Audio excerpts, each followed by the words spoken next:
The golden rays of early morning sunlight streamed through the tall windows of Kensington Palace, casting dancing shadows across the ornate carpets of the royal residence. 10-year-old Prince George sat at the edge of his bed, his small fingers nervously adjusting the crisp white collar of his dress shirt.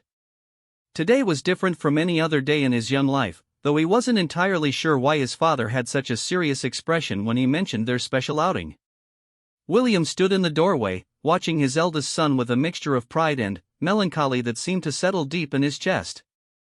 The resemblance between George and his late mother, Princess Diana, had become more pronounced with each passing year. The same bright blue eyes that could light up a room, the same gentle slope of the nose, and, most remarkably, the same intuitive way of connecting with people that had made Diana beloved worldwide. "Are you ready, George?" William asked softly, stepping into the room. His voice carried a weight that George had learned to recognize over the years, the same tone his father used when speaking about important royal duties or family memories that seemed to make him both happy and sad at the same time. George nodded, though his stomach fluttered with a combination of excitement and nervousness. "Papa, you said we're going to see Grandmama Diana's work today." "But, I thought she was in heaven?" The innocence of the question hit William like a physical blow, reminding him of the delicate balance he had to maintain between preserving his mother's memory and helping his children understand her absence. William sat down beside his son on the bed, the mattress dipping slightly under his weight. He reached out and gently straightened George's tie, a small smile playing at the corners of his mouth. "She is in heaven, son. But the work she did, the people she helped, and the love she shared, all of that is still here with us. Today, we're going to visit some of the places where she made a real difference in people's lives." The explanation seemed to satisfy George's curiosity, though William could see the wheels turning in his young mind, processing this new information about the grandmother he had never met but heard about in stories that always seemed to make the adults around him speak in hushed, reverent tones. As they prepared to leave, Catherine appeared in the doorway, her presence immediately warming the room. She wore a navy blue dress that was both elegant and understated, perfectly appropriate for the day's activities. In her hands, she carried a small leather portfolio that William recognized immediately. It contained some of Diana's personal notes and photographs from her charity work. "I thought George might like to see some of these later," Catherine said, her voice gentle as she handed the portfolio to William. "There are pictures of your mother at the Children's Hospital, and some letters from families she helped." George's eyes widened with interest. Despite being only 10 years old, he had already developed a keen awareness of his family's unique position in the world. He understood that being a prince meant more than living in a palace or having his picture taken by photographers who seemed to appear everywhere they went. It meant helping people, though he was still learning exactly what that looked like in practice. The drive through London that morning was unlike any George had experienced before. Instead of the usual route to official engagements with their formal protocols and planned itineraries, this journey felt more personal, more meaningful. William pointed out landmarks as they passed, sharing stories about his mother that George had never heard before. "See that park there?" William said, indicating a small green space nestled between busy streets. "Your grandmother used to bring Harry and me here when we were little. She wanted us to play with other children, to understand what normal life was like outside the palace walls." George pressed his face against the window, trying to imagine his father as a young boy, running around the playground equipment and climbing trees like any other child. It was a concept that fascinated him, the idea that even royalty could have moments of simple, uncomplicated joy. Their first stop was a modest building in East London, its brick facade weathered by decades of London's unpredictable climate.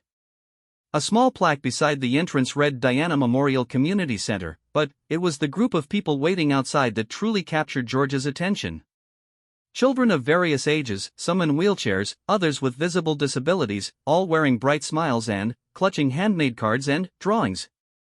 As their car pulled up to the curb, George felt a flutter of nervousness in his stomach. He had attended formal royal engagements before, but those were carefully orchestrated events where everyone knew exactly what to say and do. This felt different, more real somehow, and he wasn't sure he was ready for whatever awaited him inside. William must have sensed his son's apprehension because he reached over and squeezed George's hand. "Remember what I told you about your grandmother? She had a special gift for making people feel seen and valued." You have that same gift, George. Just be yourself, and let your heart guide you.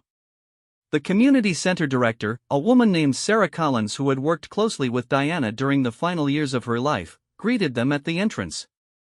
Her eyes immediately filled with tears when she saw George, the resemblance to Diana so striking that it took her a moment to compose herself. "Your Royal Highness," she said to William, her voice thick with emotion. "And, Prince George, it's such an honor to meet you. Your grandmother was like family to all of us here. She didn't just visit our center, she became part of our community." As they walked through the corridors, Sarah shared stories about Diana's regular visits. She had come not for photo opportunities or formal ceremonies, but simply to spend time with the children and families who used the center's services. She would sit on the floor during story time, help with art projects, and, most importantly, listen to the children's hopes and dreams with the kind of attention that made each child feel like the most important person in the world. George found himself hanging on every word, building a picture in his mind of the grandmother he had never met but was beginning to understand in a completely new way.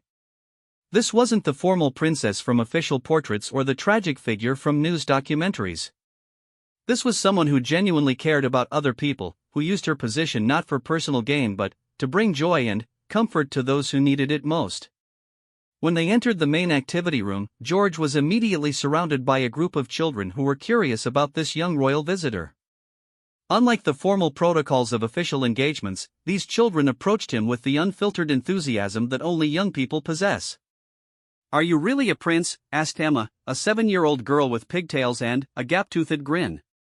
"Do you live in a real castle?" wondered Marcus, a boy about George's own age who was confined to a wheelchair but whose eyes sparkled with intelligence and humor.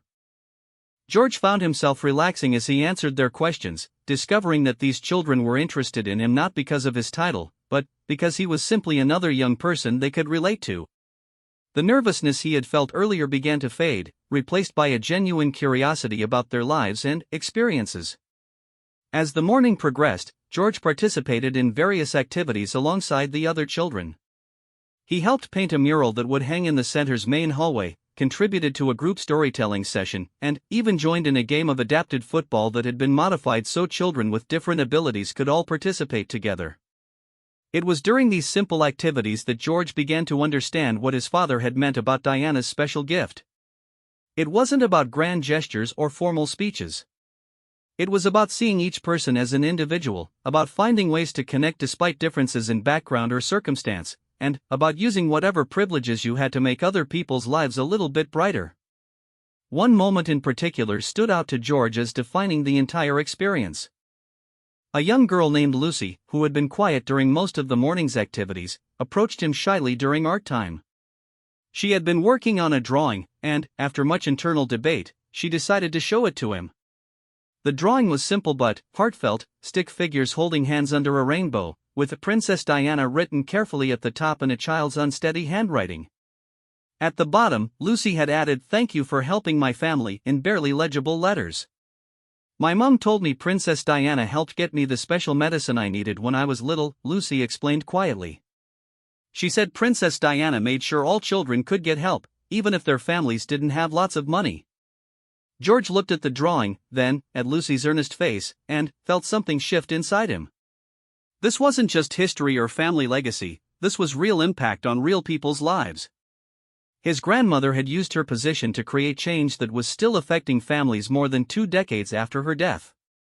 "Would you like me to tell my papa about your drawing?" George asked gently. "I think he would love to see it." Lucy's face lit up with pure joy as she nodded enthusiastically. George carefully took the drawing and promised to keep it safe, understanding somehow that this small piece of art represented something much larger than either of them fully comprehended. As the morning wound down and they prepared to leave for their next destination, George found himself reluctant to go. The formal world of royal protocol and official duties seemed strangely empty compared to the genuine warmth and connection he had experienced in this modest community center. William watched his son saying goodbye to his new friends, seeing in George's interactions the same natural compassion that had made Diana so beloved. There was something in the way George listened intently to what each child had to say, the way he remembered their names and asked follow-up questions about their interests, that reminded William powerfully of his mother's approach to public service. "Thank you for bringing him," Sarah said to William as they prepared to leave. "Having Prince George here today, seeing him interact with our children the same way his grandmother did, it feels like Diana's spirit is still with us." As their car pulled away from the community center, George sat quietly in the back seat, processing everything he had experienced. In his hands, he still held Lucy's drawing, along with several other small gifts the children had insisted he take with him. But, more than these physical mementos, he carried with him a new understanding of what it meant to serve others, and a growing appreciation for the legacy his grandmother had left behind. "Papa," he said finally, breaking the comfortable silence that had settled over them, "can we come back here again sometime? I promised Marcus I would see the robot he's building, and Emma wanted to show me her book collection." William felt his throat tighten with emotion. In that simple request, he heard echoes of Diana's own approach to charity work, the desire to build genuine relationships rather than simply make appearances. "Of course, George. I think your grandmother would be very proud of how you connected with everyone today." As London streets flowed past their windows, both father and son were lost in their own thoughts about the morning's experiences. For William, the day had brought back vivid memories of accompanying his mother on similar visits, watching her transform formal charity work into personal connections that lasted for years. For George, it had opened his eyes to a world beyond the palace walls, showing him that being royal meant having both the privilege and responsibility to make a positive difference in other people's lives. The portfolio Catherine had given them that morning remained unopened on the seat beside William, but somehow it no longer seemed necessary. George was creating his own memories now, building his own understanding of Diana's legacy through direct experience rather than second-hand stories. In the genuine laughter and heartfelt conversations of the morning, Diana's spirit had been more present than any photograph or written account could have made it. As they approached their next destination, George found himself looking forward to whatever lay ahead with a new sense of purpose and understanding. The nervous uncertainty of the morning had been replaced by a quiet confidence, born from the realization that connecting with people wasn't as complicated as he had imagined. Sometimes, it was as simple as listening carefully, asking questions, and treating everyone with the same respect and kindness you would want for yourself. The morning had been just the beginning of their journey, but already George felt that he understood his grandmother in a way that no amount of stories or official histories could have taught him. Through the genuine warmth of the people they had met and the simple joy of shared activities, he had glimpsed the real Diana, not the princess of public imagination, but the caring person who had used her unique position to bring light into other people's lives. The afternoon sun cast long shadows across the courtyard of Great Ormond Street Hospital as William and George approached the familiar red brick building that had held such significance in Diana's life. George gazed up at the towering structure, its windows reflecting the golden light like thousands of watchful eyes. He could hear the distant sounds of London traffic, but there was something about this place that seemed to exist in its own peaceful bubble, separate from the bustling world outside. "This was one of your grandmother's most special places," William explained as they walked toward the main entrance. "She came here regularly for over 15 years, not for ceremonies or official visits, but because she genuinely loved spending time with the children and their families." George nodded sullenly, still clutching Lucy's drawing from their morning visit. The weight of the day's experiences was beginning to settle on his young shoulders, but rather than feeling burdened, he found himself energized by each new discovery about his grandmother's work. Dr. Rebecca Matthews, the hospital's chief pediatrician, met them at the entrance. She was a woman in her 50s with kind eyes and graying hair pulled back in a practical ponytail. Unlike the formal greetings George was accustomed to at royal events, Dr. Matthews approached them with the warm familiarity of someone who had genuinely known and worked with Diana. "Prince William," she said, her voice carrying years of shared memories. "It's wonderful to see you again. And, Prince George, I've been looking forward to meeting you. Your grandmother was like a guardian angel to this hospital. She had a way of bringing hope to our darkest days." As they walked through the hospital corridors, George was struck by how different this environment felt from the community center they had visited earlier. Here, there was an underlying current of serious medical work happening behind every door, yet the walls were covered with colorful artwork created by young patients, and the staff moved with a combination of professional efficiency and genuine warmth that reminded him somehow of his own family. Princess Diana understood that healing isn't just about medicine, Dr. Matthews explained as they passed a playroom where several children were engaged in various activities. She knew that laughter, human connection, and feeling valued as a person could be just as important as any treatment we could provide. They paused outside the window of the playroom, and George watched as children of various ages played together despite being connected to various medical equipment. Some had lost their hair to chemotherapy, others bore the visible signs of serious illnesses, but their laughter and energy seemed to fill the space with an almost tangible joy. "Can we go in?" George asked quietly, feeling drawn to the scene before him in a way he couldn't quite explain. Dr. Matthews smiled. "I was hoping you'd ask. The children have been preparing something special for your visit." As they entered the playroom, George was immediately struck by how the children's faces lit up when they saw him. Unlike the curiosity he had encountered at the community center, these children seemed to understand something about struggle and resilience that gave their welcome a deeper quality. "Are you Prince George?" asked a girl named Sophia, who appeared to be about 8 years old and was wearing a colorful headscarf where her hair would normally be. "We heard you were coming to learn about Princess Diana. She used to read stories to us in this exact same room." An older boy named James, probably around 12, wheeled his forestand closer. "My mum said Princess Diana held me when I was a baby. I had to have surgery on my heart, and she visited while I was getting better. Mum says I stopped crying when Princess Diana picked me up." These personal connections to his grandmother created a bridge between past and present that George hadn't expected. These weren't just stories about someone who had died before he was born, these were living connections to Diana's impact, evidence of relationships that had shaped real lives in meaningful ways. A nurse named Helen, who had worked at the hospital for over 20 years, approached them with a photo album tucked under her arm. "Prince George, would you like to see some pictures of your grandmother during her visits here? These aren't the official photographs you might have seen before. These are candid shots of her just being herself with our patients." George accepted the album eagerly, settling into a small chair as the children gathered around him. William stood nearby, watching his son's face as he turned through pages filled with images of Diana sitting on hospital beds, painting with children, reading stories, and simply listening to young patients with the kind of focused attention that made each child feel like the most important person in the world.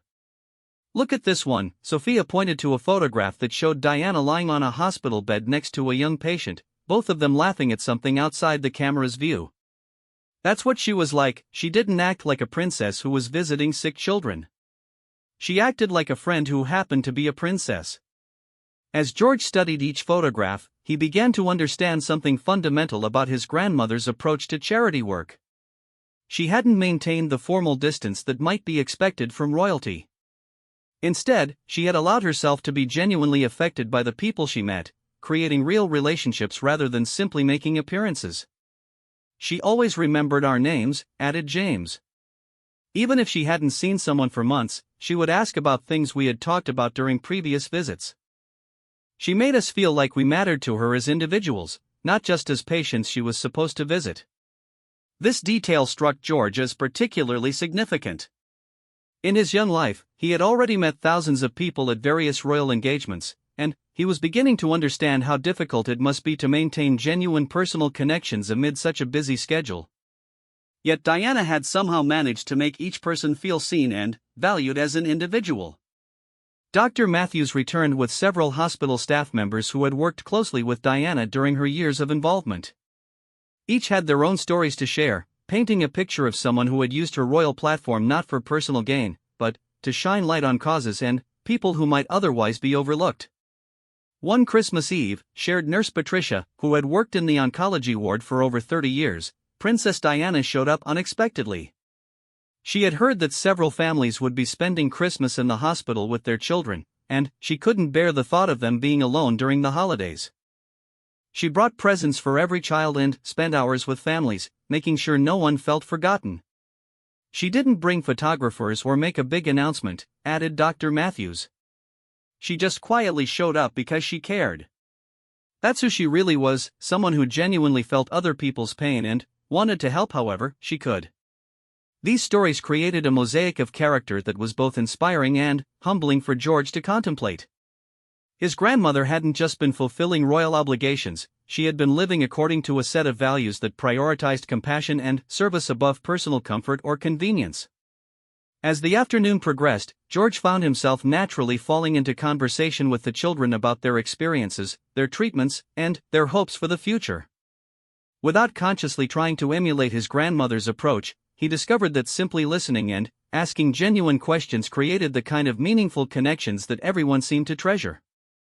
"What's it like being a prince?" asked a young boy named David, who was recovering from a complicated surgical procedure. "Sometimes it's exciting," George answered honestly, "but sometimes it's also hard because people expect you to always know the right thing to say. Today has been different, though. Today has felt more real." This candid response seemed to resonate with the children, who understood something about facing challenges that required strength beyond their years.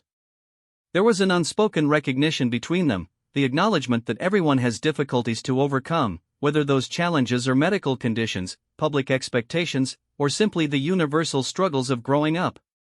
William watched these interactions with growing amazement. He could see his mother's natural gift for connection manifesting in his son's behavior, but it was clearly George's own personality shining through. The boy wasn't trying to imitate anyone else's approach, he was simply being authentically himself, and that authenticity was creating the same kind of meaningful bonds that Diana had been known for. One of the most touching moments came when a little girl named Emily, who had been very quiet during the visit, approached George with a small wrapped package. She was probably only 5 years old and had clearly been receiving treatment for some time, but her eyes sparkled with the kind of determination that suggested an inner strength far beyond her years. "I made this for you," she said shyly, offering the package with small hands that trembled slightly. "My mummy helped me wrap it, but I made it all by myself." George accepted the gift with the solemnity appropriate to such a moment, carefully unwrapping it to reveal a small clay handprint painted in bright rainbow colors. At the bottom, Emily had scratched "Thank you, Princess Diana" in wobbly letters. "It's for you to remember us," Emily explained. "And to remember that your grandmama still helps us feel better, even though she's in heaven now." The simplicity and sincerity of this gift moved George more than any formal presentation could have. Here was a child facing serious health challenges, yet she had taken the time and effort to create something beautiful for him, connecting his visit to his grandmother's memory in a way that felt both personal and profound. "Thank you, Emily," George said quietly, holding the clay handprint carefully. "I promise I'll keep this somewhere special so I can always remember you and everyone I met today." As their hospital visit drew to a close, the staff gathered in the main corridor to say goodbye.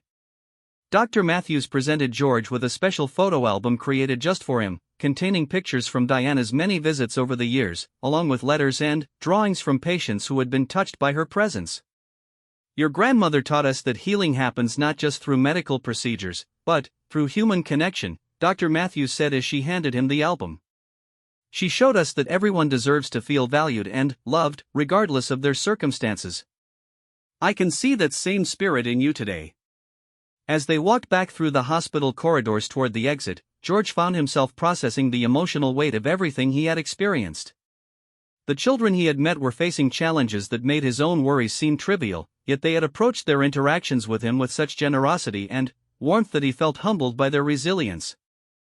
"Papa," he said as they reached the hospital's main entrance, "how did Grandmama do this all the time? How did she handle hearing about so much sadness and still stay strong enough to help people feel better?" William paused in the hospital courtyard, considering how to answer such a profound question from his 10-year-old son. "I think she understood that the sadness was real, but so was the hope. Every child she met had the potential for healing, for growth, for joy. She focused on that potential rather than just the problems." This explanation seemed to satisfy George's curiosity, though William could see him continuing to work through the complex emotions that such experiences naturally evoked. The boy had encountered suffering and resilience in equal measure, and he was clearly trying to understand how to process both without becoming overwhelmed. As their car pulled away from Great Ormond Street Hospital, George sat quietly in the back seat, holding Emily's clay handprint and looking through the photo album Dr. Matthews had given him. Each image told a story of connection and compassion that went far beyond formal charity work. These were pictures of genuine relationships, real moments of joy and comfort shared between his grandmother and people who had genuinely needed both. Do you think she knew how much difference she was making? George asked, looking up from a photograph that showed Diana sitting cross-legged on the floor with a group of young patients, all of them absorbed in what appeared to be a very serious game of building blocks. "I think she hoped she was helping," William replied, "but I'm not sure she fully understood the lasting impact she would have. Sometimes the most important work we do happens without us realizing how significant it will become." This concept fascinated George, the idea that small acts of kindness and attention could create ripple effects that lasted for years or even decades. The children and staff they had met that day were living proof that Diana's compassion had created positive changes that extended far beyond her physical presence. As London's familiar streets passed by their windows, George found himself thinking about the difference between the formal royal duties he had observed and participated in, and the genuine service he had witnessed in his grandmother's work. The official ceremonies and state functions had their place and importance, but there was something uniquely powerful about the direct human connections that Diana had prioritized. "Papa, can we come back to visit Emily and the other children?" George asked as they approached Kensington Palace. "I told them I would like to hear how their treatments are going." William felt a surge of pride at his son's instinctive understanding of what follow-through meant in this context. "Absolutely. I think visiting these places regularly, building real relationships with the people there, that's exactly what your grandmother would have wanted." As they returned home that afternoon, both father and son carried with them not just memories of a successful visit, but a deeper understanding of what service really meant. For George, the day had transformed his abstract knowledge about his grandmother into concrete understanding of her impact. For William, watching his son naturally embrace the same values that had driven Diana's charitable work provided hope that her legacy would continue through future generations. The third day of their journey took an unexpected turn when William received a call early that morning from Robert Chen, a social worker who had coordinated with Diana during her work with homeless populations in central London. What had been planned as a visit to a formal shelter had evolved into something more immediate and real, a chance to meet people where they actually were, rather than in the sanitized environment of an official engagement. "Are you sure about this, Papa?" George asked as they walked through the streets near Victoria Station, an area where many homeless individuals sought shelter in doorways and under bridges. This was far removed from the controlled environments George was accustomed to, and he found himself staying closer to his father's side than usual. "Your grandmother didn't just visit people in shelters and service centers," William explained gently, adjusting his casual jacket and baseball cap that helped him blend into the crowd of commuters and tourists. "She understood that real problems required meeting people where they actually lived their daily lives, even when that wasn't comfortable or convenient." Robert, a man in his 40s with kind eyes and weathered hands that spoke of years spent working directly with London's most vulnerable populations, joined them at the corner of Victoria Street. He had worked closely with Diana during the final years of her life, when she had become increasingly focused on issues that didn't generate positive publicity but addressed urgent human needs. "Prince George," Robert said, crouching down to the boy's eye level, "today is going to be different from anything you've experienced before. We're going to meet people who are facing some of life's biggest challenges. Your grandmother taught me that everyone has a story worth hearing, even when their circumstances might seem frightening or confusing at first." As they began walking through the area, George noticed things he had never paid attention to before during formal drives through London. People sitting in doorways with cardboard signs, individuals pushing shopping carts filled with their possessions, groups gathered around areas where warmth escaped from underground vents. The contrast between this hidden London and the royal world he inhabited was stark and somewhat overwhelming. Their first stop was at a small alcove where an elderly man named Frank had set up a modest shelter using cardboard and plastic sheets. Frank appeared to be in his 60s, with a graying beard and clothes that had clearly seen better days, but his eyes held a dignity that impressed George immediately. "Frank, I'd like you to meet Prince William and his son George," Robert said by way of introduction. "I've told them about the work you and Princess Diana did together with the soup kitchen volunteers." Frank's face transformed when he heard Diana's name mentioned. "Princess Diana," he said slowly, as if savoring the memory. "She was something special, that one. Came down here regular like, not for pictures or nothing, just to talk to people like they mattered." George found himself fascinated by Frank's accent and manner of speaking, So different from the formal language he heard in royal circles, yet somehow more direct and honest than many conversations he was accustomed to. "She'd sit right there where you're standing," Frank continued, pointing to a spot on the pavement, "and ask about my family, my health, what I needed to get back on my feet. Most people, they look right through folks like me. But she saw us as real people with real stories." "What kind of stories did you tell her?" George asked, his natural curiosity overcoming his initial nervousness about the unfamiliar environment. Frank smiled, revealing several missing teeth, but his expression was warm and genuine. "Well, young prince, I told her about my time in the army, about my wife who passed on, about how sometimes life just takes turns you don't expect." She listened like it was the most important thing she'd heard all day. This ability to make people feel heard and valued was emerging as a consistent theme in every person they had met who had known Diana personally. George was beginning to understand that his grandmother's gift hadn't been about grand gestures or charitable donations, but about the simple act of treating every person as if their experiences mattered. As they continued walking through the area, they met Maria, a woman in her 30s who was living in her car with her 2 young children. She explained how Diana had helped connect her with services that eventually allowed her to find stable housing and employment. The gratitude in her voice was evident even though these events had occurred years before George was born. "Princess Diana didn't just hand out money or make promises she couldn't keep," Maria explained as her children played nearby, clearly well cared for despite their challenging circumstances. "She took the time to understand what each person actually needed, then used her connections to make things happen that wouldn't have happened otherwise." George watched Maria's children playing and couldn't help but think about his own siblings, Charlotte and Louis, safe and secure at home. The arbitrary nature of circumstances, how some children grew up in palaces while others lived in cars, was a concept that his young mind was still struggling to process. Robert led them to a small community garden that had been established in a vacant lot between 2 buildings. Here, a group of individuals experiencing homelessness had created a space where they could grow vegetables and flowers, providing both practical sustenance and a sense of purpose and beauty in their daily lives. "This garden exists because Princess Diana believed that everyone deserves access to fresh food and natural beauty," explained Janet, an older woman who seemed to serve as the garden's unofficial coordinator. "She helped us get permission to use this land, and she even came here to plant the first seeds herself." George knelt down beside one of the vegetable plots, running his fingers through the dark soil.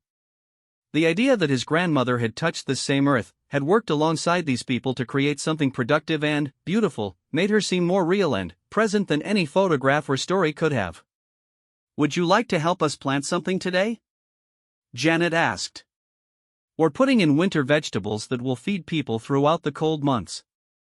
For the next hour, George found himself completely absorbed in the simple act of planting seeds and seedlings alongside people whose life experiences were vastly different from his own. There was something remarkably equalizing about working with soil and plants. Everyone's hands got dirty, everyone contributed according to their ability, and everyone shared in the satisfaction of creating something that would benefit the community. During this time, he learned that Janet had been a teacher before a series of personal setbacks led to her current situation.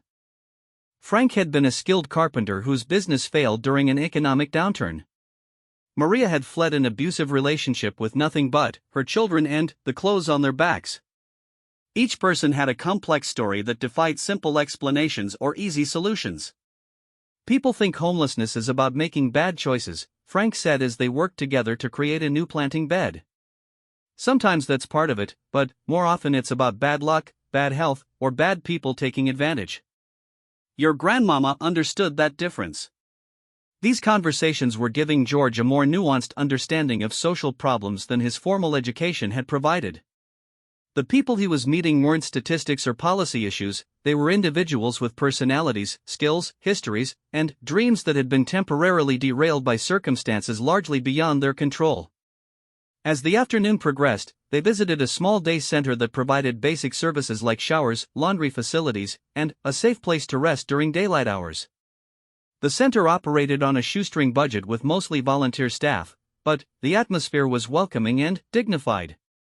"Princess Diana helped us understand that providing services wasn't enough," explained David, the center's director. "She taught us that people needed to maintain their sense of dignity and self-worth while they worked to improve their situations. That's why we focus as much on treating people with respect as we do on providing practical help. George noticed how the staff interacted with clients, not with condescension or pity, but with genuine warmth and recognition of each person's humanity. This approach seemed to create an environment where people felt comfortable seeking help without feeling ashamed or diminished. One of the most powerful moments of the day came when they met Thomas, a young man only a few years older than William, who had experienced homelessness as a teenager but had managed to turn his life around with help from services that Diana had supported. "I met Princess Diana when I was 17 and, living rough," Thomas explained as they sat in the center's small library area. "I was angry, scared, and convinced that nobody cared what happened to kids like me. She spent an hour talking with me about my goals and dreams, treating me like my future mattered just as much as any other young person's." Thomas went on to explain how that conversation had motivated him to take advantage of educational and job training opportunities that eventually led to stable employment and housing. He now volunteered at the center, helping other young people navigate similar challenges.